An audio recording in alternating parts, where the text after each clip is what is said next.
করি দুটি ছোট ছোট ছেলে গেল রসতল।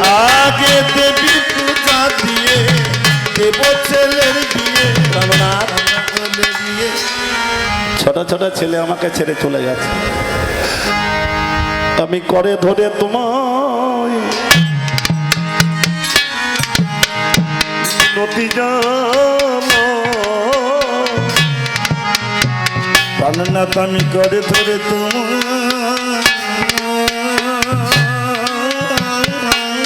গৌর হরি গৌর হরি গৌর হরি গৌর। তোমার মিনতি জানা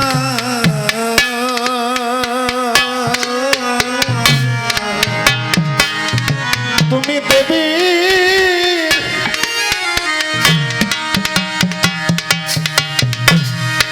দেবীর পূজায় আগে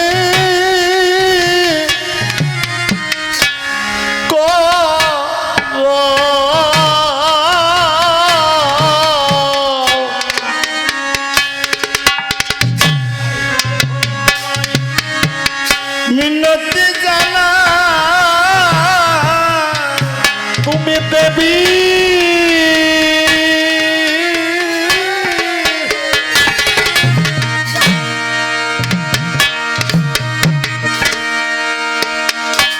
দেবীর পূজা প্রাণ নাতি আগে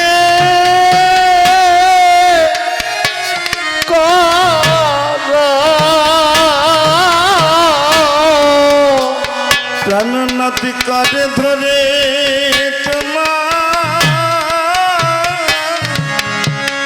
মিনতি জানা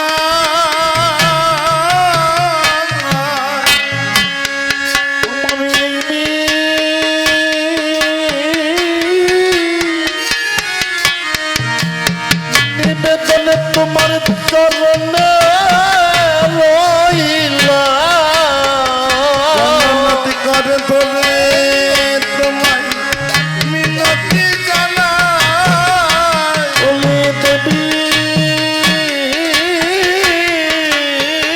পূজা তুমি আগে পালা প্রাণনাথ করে ধরে তোমায় মিনতি জানা দেবীর পূজা আগে করো দেবীর পূজা আগে করো ধরে তোমায় মিনতি জানাই দেবী পূজা করে আগে জীবন থাকতে আমি কাল লাগে নিচে এক মুড়ি চরণে পুষ্প দেব না। ঠিক শত ঠিক ওই কাল লাগে নিচে এক মুড়ি করে রতিদাসী দুর্বলদাসী সনকা অন্তঃপুরে নিয়ে যাও। স্বামী আদেশ শিরোধার্য। অন্তঃপুরে গিয়ে কাঁদতে লাগলেন, চোখের জলে ভাসাতে লাগলেন বুক। মাধব ঘটককে ডেকে বলেন, মাধব তুমি আমার কথা নাও। সুলক্ষণা পতিব্রতা সতী একটা মেয়ের সংবাদ আনো। পতিব্রতা সতী কাকে বলে মা? যে রমণী নিজের সত্তাকে রক্ষা করে স্বামীর সত্তাকে বজায় রাখতে পারে তাকে বলা হয় পতিব্রতা সতী। খাই খাই বললেই তাকে সেবা দেওয়ার জন্য চিন্তা করলে হবে না। গৌর হরি বল, তাই না? এটা তো পুরুষের ধর্ম, খাওয়ার জন্য রেডি আছে। সহধর্মিনী কাকে বলে? যে রমণী নিজের ধর্মকে রক্ষা করে, স্বামীর সত্তাকে রক্ষা করে ধর্মের পথে ঠেলে দিতে পারে তাকে সহধর্মিনী বলে। সমানে সমানে যে কাজের অধিকারী হয় তাকে বলে সহধর্মিনী। মাধব তুমি আমার কথা নেবে, এমন একটা মেয়ে সংবাদ এনে দেবে আমার লক্ষায়ের তো বাসরে ঘরে অভিশাপ আছে, সর্পাঘাতে তার মৃত্যু হবে। মাধবের রাজার চরণে প্রণামে জানিয়ে পুঁথিপত্র হাতে লয়ে ছাতিখানা মাথায় নিয়ে ও ঘটক চলিল রে।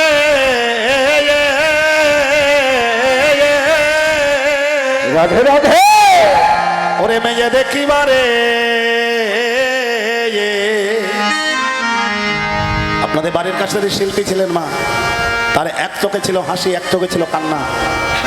যেমনি তার নাচের ঠক তেমনি তার গানের ভাব, বকলম নিজের নাম লিখতে পারতেন না মাননীয় শ্রদ্ধেয় নিরঞ্জন বিশ্বাস, যার গানের ঢেউ আজও আকাশে বাতাসে মনে হয় তেনা সেই গানগুলো গাইছি। আপনারা শুনুন। ওরে মনের মতো মেয়ে ঘটক, ও ঘটক পাবে কোনখানে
একটা মেয়ে দেখো কলসি কাকে নদীর ঘাটে এবার ঘটক কি ওই মেয়ে তার সম্মুখে দাঁড়ায়। কি নাম, কোথায় বাড়ি? বলো বিদায় রাজার মেয়ে আমি, নামে উমাবতী। হবে না, আমার গুরু মায়ের মানে আমার রাজার গুরু মায়ের নাম উমাবতী। পশ্চিমে গেলেন, একটা মেয়ে পেলেন দুর্গা দেবী, হলো না। এমনি ভাবে 108খানা মেয়ে দেখলেন, পুরাণের কথা। একটা মেয়ে পেলেন, নাম তার পদ্মা, বললো হবে না। মনসার আরেক নাম পদ্মা, অর্ধেকটা মদ্দা অর্ধেকটা মেয়ে, যাকে কি বলে হস্তিনী। এই শালার যার যে বাড়িতে আছে সেই বাড়িতেই সব অশান্তি। কি করিল ঘটক আমার,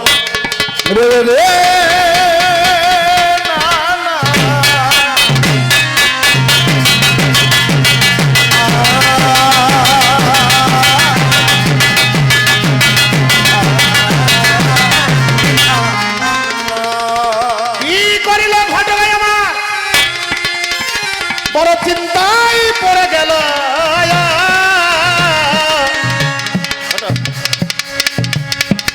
উজানি নগরে মুক্তিশ্বর রাজা, ভাটির দেশের মেয়ে ভালো, বেহলা তার নাম। ঘটকে চলে যায়, দরজায় গিয়ে মাগো ডঙ্কাতে খাদায়। মুক্তিশ্বর রাজা আমার বাহিরেতে এলো, বলে ঘটক কোথায় বাড়ি প্রকাশ করে বলো।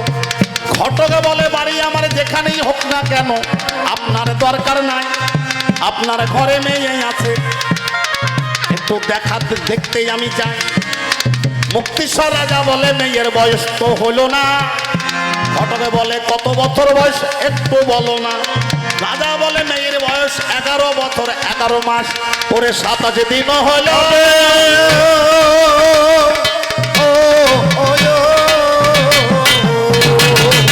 এবারে ঘটকে বলে এই তো শুভ দিন জানাই অবিকল। 11 বছরে 11 মাস 27 দিনে যে মেয়েদের বয়স হয়ে যায়, যাদের গায়ে চাঁদে লাগে আপনাকে জানাই। মায়ের গায়ে মা আসে, মাগো আমার মাসে মাসে সেদিন স্নান করিতে ঘাটে চলে যায়। এই তো শুভ দিনে আপনাকে জানাই। এবার রাজা বলে ছেলের বাড়ি কোন জায়গায় একটু শুনতে যাই। বলে চম্পকেতে বসত বাড়ি, কথা মিথ্যা নয়। ছেলের নামটি লক্ষ্মীদার ও বাবা চন্দ্রধর।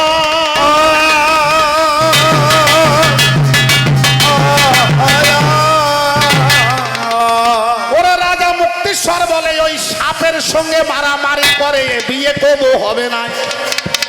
ঘটক বলল, ও রাজন, এটাই আপনি জানেন সাপের সঙ্গে মারামারি সবাই নাহি করতে পারে। গৌরহরি রাধে রাধে। আরে রাত কা বাঘিনী দিন কা মোহিনী, পলকে পলকে লোহ চষে, সাপের সঙ্গে সবাই কি মারামারি করতে পারে? রাজা চন্দ্রধর সাপে মারে। সে যে সাপের সঙ্গে মারামারি, যে পুরুষ সাপের ওই বিষ দাঁতে ভেঙে বিষ পান করতে পারে, সেই হচ্ছে আসল পুরুষ। শাস্ত্রে লিখেছে সে চ্যাং খাওয়া ব্যাং খাওয়া সাপ মেরে বেড়ায়। তাহলে ঠিক আছে, আপনি ছেলে নিয়ে আসুন। কি করিল ঘটক আমার? রে রে রে না, না।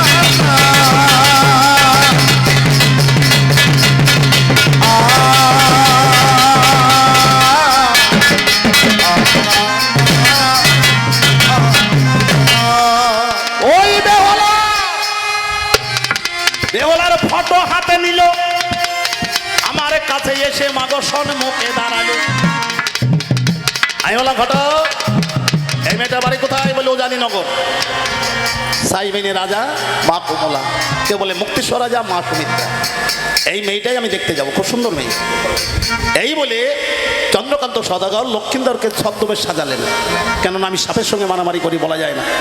এই জগতে দেখবেন মা, যাদের বিভিন্ন দোকানে বাকি থাকে তারা তো লুকিয়ে লুকিয়ে যায়, বলা যায় না, ধরা পড়ে যেতে পারি। মুক্তেশ্বরে দেশে গেলেন, তার আগে গুলাটনগরে এক রাত্রি সবাইকে রেখে তিনজনকে নিয়ে প্রবেশ করলেন সরোবরে।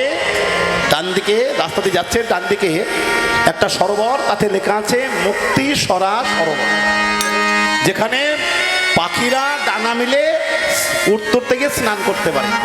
ও ঘটক, এই সরোবরটা কার? বললো, বেহুলার বাপের নামে। মনে মনে চিন্তা করলাম, আমি আর বাড়িতে খবর দেব না, আমি ওই বৃক্ষের তলায় একটু বসবো। আর বেহুলা যখন প্রত্যেকদিন স্নান করতে আসে, আমি ওই রাস্তায় পাশে দাঁড়িয়ে দাঁড়িয়ে বসে বসে মেয়েটা দেখে নেব। এইবার লক্ষ্মীন্দর রাজা চন্দ্রধর ঘটক কি বসলেন। ভালোবাসার মানুষ যদি ভালোবাসার দেশে যায়, সত্যিকারে যদি ভালোবাসা করা যায়, আপনি মরার আগ পর্যন্ত বেঁচে থাক, ওই ভালোবাসা বেঁচে থাকবে। আর নাকটা ভালো, মুখটা ভালো, দুদিন পরে দেখবেন হরে কৃষ্ণ ফ্যানের সঙ্গে গলায় দড়ি। সত্যিকারে যদি ভালোবাসা করা যায়, কে করেছিল? আমার নদিয়ায় শ্রীবাস পণ্ডিত, শ্রী শব্দের সুন্দর বাস বাসা, সেই জন্য মহাপ্রভু প্রত্যেক দিন তার আঙ্গিরাই হরিবাস করতেন। তাহলে বাসা ভালো না হলে সেখানে কিছু থাকবে না, থাকবে ভালোবাসার মানুষ। যে মা ভালোবাসা দেশে গেছে, বেহুলা বুঝতে পেরেছে। মায়ের কাছে কি বলছো? মা, আমি ওই সরোবরে কে যেন আমার হাত ছানি দিয়ে ডাকছে, আমি স্নান করতে যাবো, তুমি আমাকে অনুমতি দাও। মা বললো, পারবো না। এমন সব মুক্তিসরা দেশে বলবে, বেহুলা, ও বেহুলা, ঘরের মধ্যে গিয়ে দেখে কাঁদছে। কাঁদছিস কেন মা? জানো বাবা, আমি সরোবরে স্নান করতে যাব, মা অনুমতি দিল না। আগে সিস্টেম ছিল এটাই, আর এখন যা করবে মা জানে, বাবা কিছু জানে না। গাদার মতো খেটে চলেছে, মা মেয়ে যা করি বেড়াচ্ছে, কেউ তালতলায়, কেউ বেলতলায় যা। যেই বলেছে মা, বলছে তুমি একাকিনী যাবে না, তেলের বাটি হাতে নেবে, গামছা কাঁধে নেবে, পঞ্চসখীকে সঙ্গে নেবে, চলে যাবেন। হরে কৃষ্ণ।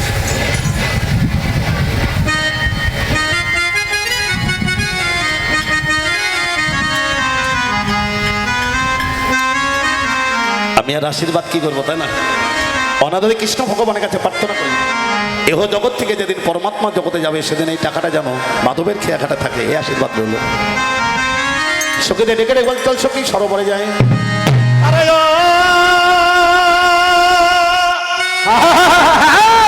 প্রাণ রাধে রাধে। সখী রে প্রাণ দাসী রে,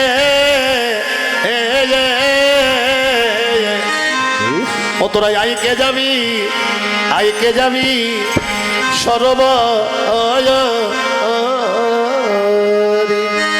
আরে ও প্রাণ সখী রে, প্রাণ দাসী রে, আইকে যাবি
আগে আগে জ্বলিতে লাগিল, পেটেতে আমার বেহুলা নাচিতে লাগিল। অদূরে হইতে চন্দ্রধর নয়নে দেখতে পেল,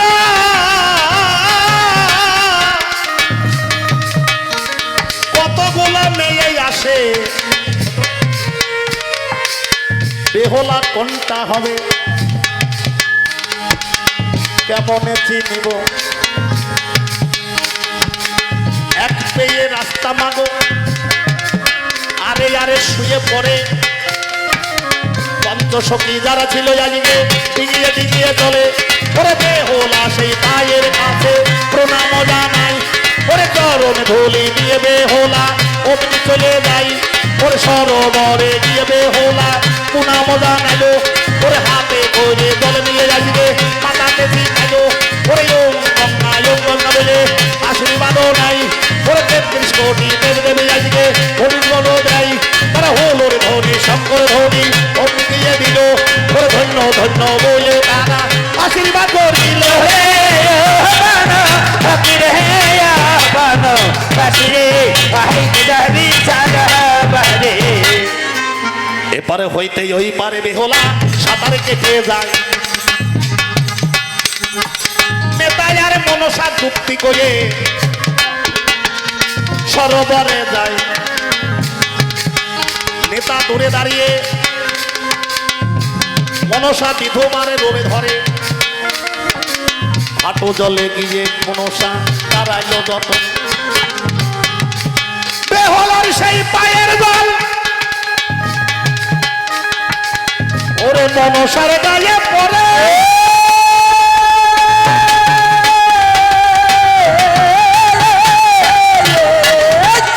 ওই মনসা সঙ্গে সঙ্গে বেহুলাকে অভিশাপই দিল। বেহুলা বলে, মা তুমিও একজন নারী, আমার বাসর ঘরে স্বামী মরে যা, মাম তো বিয়েই হয়েছে,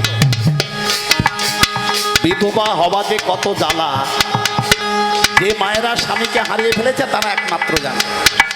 তুমি নিজে বিধবা হয়ে তুমি আমাকে বিধবা সাজাতে চাও, এই অভিশাপ তুমি ফিরিয়ে না বললো না?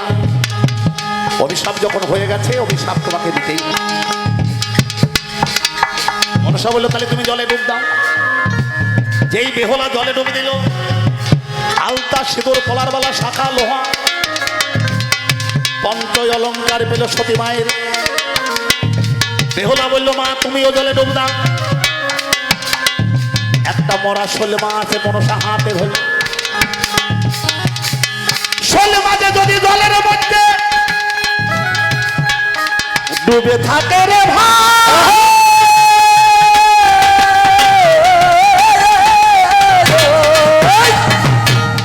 শোলমাছ যদি জলের মধ্যে ডুবে থাকে তাহলে পচে যাবে না? আপনি বাজার থেকে একটা মাছ যদি বাবা কিনে আনে, সেটা সরোবরে ফেলে রাখবেন, দেখবেন 3-4 দিন পরে ভেসে যাবে, প্রচন্ড দুর্গন্ধ, সে আপনি নাকে সইতেই পারবেন। তাহলে এই শোল মাছটা পূর্বজন্মে কে ছিল? মনসার হাতে সে মারা গেল। বেহুলাকে বলে, বেহুলা এই শোল মাছটা তুমি যদি বাঁচাতে পারো, তোমার স্বামীটা মরে গেলেও বেঁচে যাবে।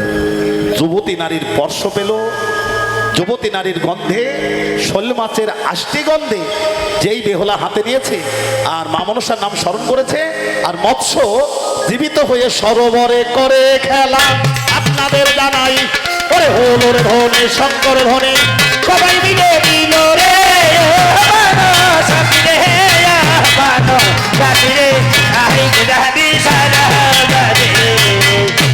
যেখানে অভিশাপ সেখানে আশীর্বাদ। কি মা, কারেন্টে হাত দিলে মানুষ মরে যায়, কারেন্ট ছাড়া মানুষ বাঁচে না। বেহুলা তোমাকে অভিশাপও দিলাম, আশীর্বাদও করলাম। তোমার স্বামীটা মরে যাবে, দায়িত্ব নিলাম আমি, বাঁচানোর দায়িত্ব আমার।